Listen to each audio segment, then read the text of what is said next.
Mm.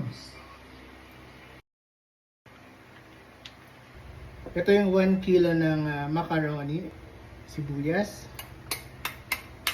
carrots. Nilaga ko na siya kanina. Ayan, para luto na siya. So, nasa 1 kilo din tong chicken na to. Mas masarap, mas maraming chicken. Mas maganda, mas marami ding ham. Ayan. And next natin ito isang buong malaking cheese. Ayan. Ito doon na natin.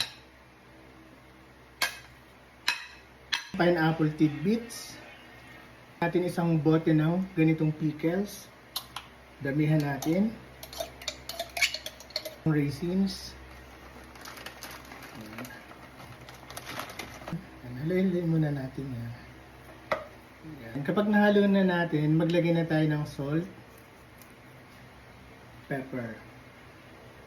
Haluin din natin ng konti. Lagay na natin itong dalawang all-purpose cream. And gagamit tayo ng Lady's Choice Real Mayonnaise. 3 ganito yung gagamitin natin.